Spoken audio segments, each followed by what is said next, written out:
what was your experience with NIL?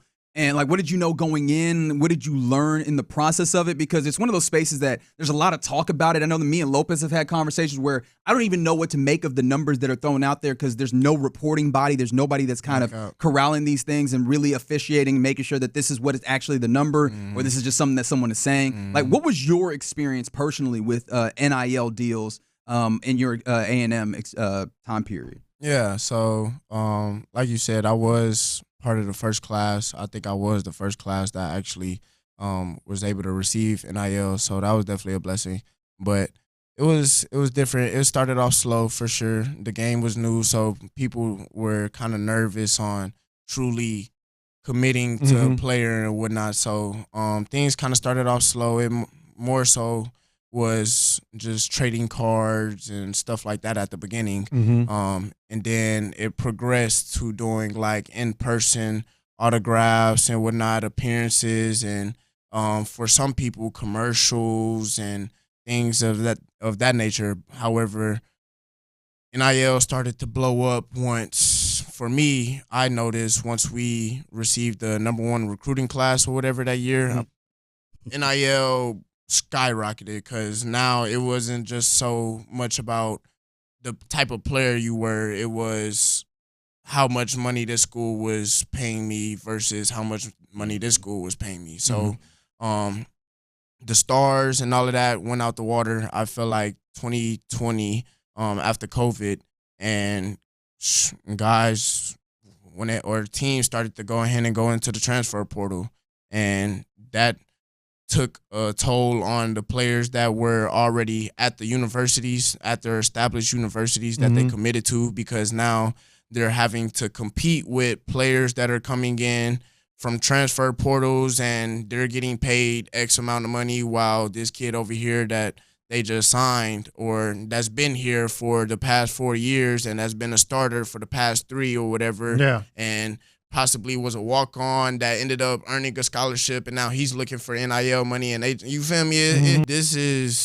It's totally turned into something that I feel like it wasn't supposed to be. You know what I'm saying? It originally was supposed to be for name, image, and likeness, and now is about your image and how many followers you have on Instagram and stuff like that. What was the effect in the locker room?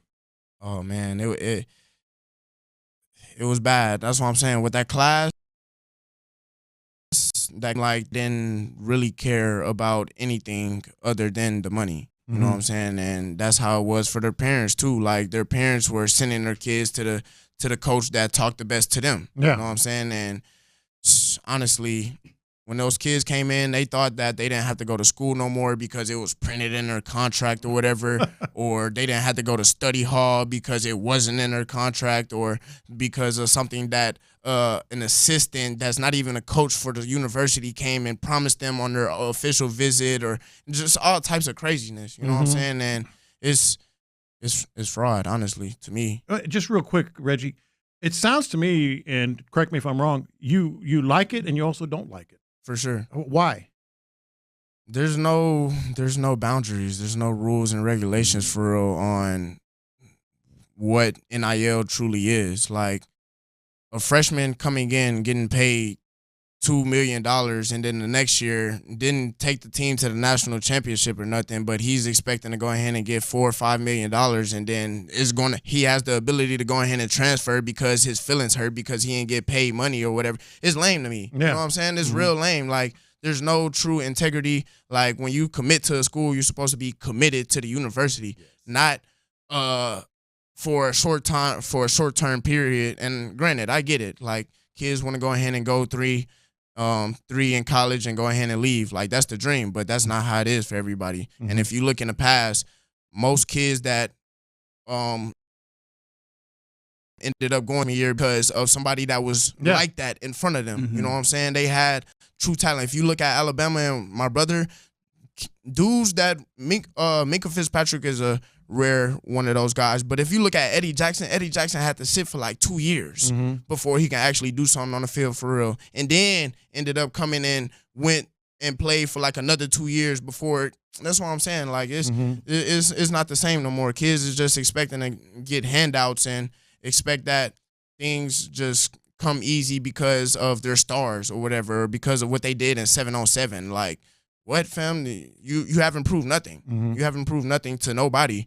And it's great that you have great confidence, but it's like, when are we going to understand that, like,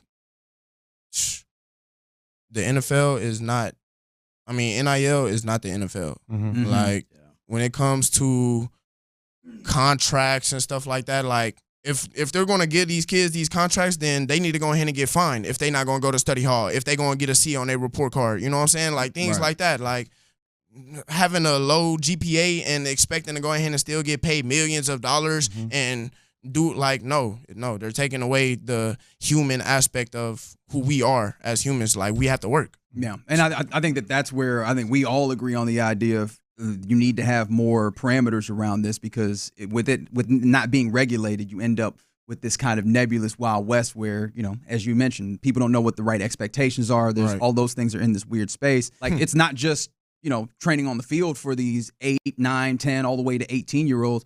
You guys are going to give them some insight into that college experience, right? For sure. So, man, with that, we actually have a guest coach, Coach Daryl Dickey, that is coming on. He used to be the former head coach for the University of Memphis and also former offensive coordinator for Texas A&M while I was there.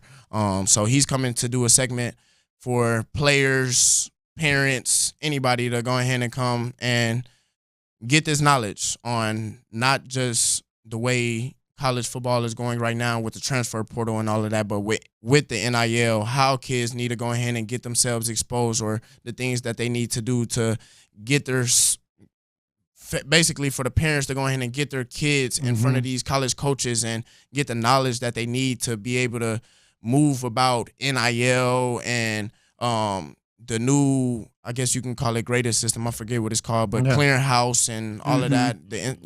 So you'll get that covered for anybody, elite players that are going to be getting NIL, and you're going to sort of give them the parameters and such. For sure. And it's going to be a very detailed segment, you know what I'm saying? So I wouldn't miss this opportunity. I wouldn't miss that opportunity. The showcase itself is great because, you know, you're getting hands-on work from NFL pro guys and college guys. All of that is great, you know what I'm saying? But the knowledge that you will be able to take away from the end of the experience. You are an Aggie, and you committed to the Aggies, and you were not going to go anywhere, and that is rare based on what you spoke about earlier. A lot of guys just in it for the money. But I am curious, just my own curiosity. Did you have opportunities that you did that you could have, like, you know, forget the Aggies, I'm going to take the money? I for sure had opportunities. I'm not going to lie. Not going to say who. Okay. All right. Man, just know that it's a dirty game that these coaches be trying to play, for sure. For sure. The craziness of starting something out of a passion and it becoming so much bigger because of the NFL people in your life collectively. I mean, this is a huge opportunity, you know, and again, HCL is about equipping young folks to be better in life all the way around. We do in the NCAA focused football camps and combine prep. We're doing academic tutoring, and we're doing character development. So we're working on a holistic approach to all of these young folks we have an impact on. Well, we appreciate you guys. Yeah, thanks for coming in. Ainias Smith, Jesse Watson, appreciate you guys. And again, HCL silverlegacy.info is the website to go and, you know, get more information, sign up. July 4th is when the showcase is, but it's more than just a showcase. There's game being given while your game is being worked on with NFL pros. Appreciate you fine fellas. Thank you for giving us a little bit of your time. Yes, sir. Appreciate y'all, man, and God bless.